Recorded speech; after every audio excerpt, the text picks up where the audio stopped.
Peringatan Hari Buruh Internasional di Makassar, Sulawesi Selatan diwarnai aksi pembakaran replika Undang-Undang Cipta Kerja, Senin 1 Mei 2023 siang. Pembakaran itu berlangsung di depan Gedung Dewan Perwakilan Rakyat Daerah, DPRD Sulsel, Jalan Urip Sumoharjo, Makassar. Massa buruh membakar replika sebagai bentuk penolakan atas Undang-Undang Cipta Kerja.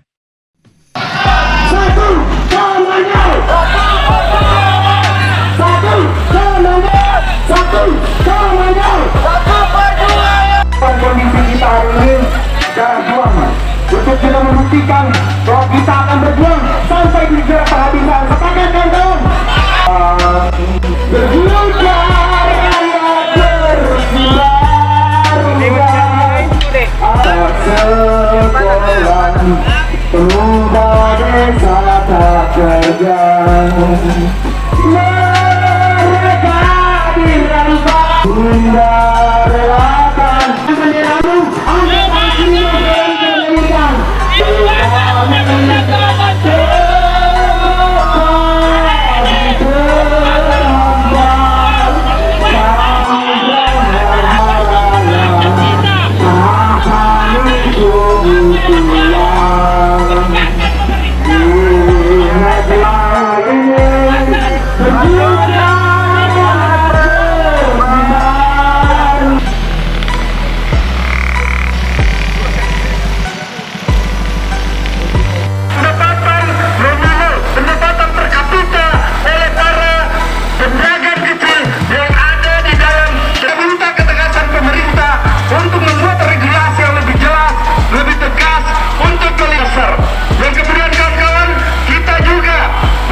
Hari juga kita lakukan pembakaran replika Undang-Undang 6 tahun 2023 itu sebagai simbol kemarahan rakyat, sebagai simbol protes rakyat terhadap kebijakan dan regulasi yang dikeluarkan oleh pemerintah yang sejatinya tidak mengakomodir kepentingan rakyat banyak, khususnya rakyat pekerja.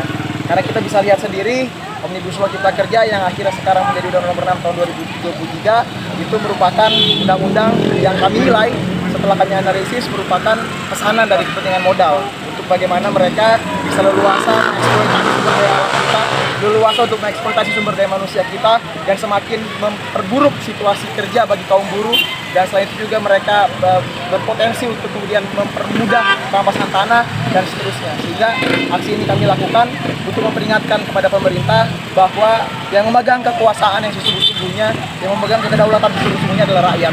Karena mereka memegang kekuasaan itu karena dipilih oleh rakyat. Karena rakyat datang ke TPS, coblos mereka, itulah yang menyebabkan mereka bisa dapat kekuasaan. Sehingga sudah sejatinya, sudah sewajarnya, sudah seharusnya mereka menggunakan kekuasaan itu untuk seluas-luasnya kepentingan rakyat.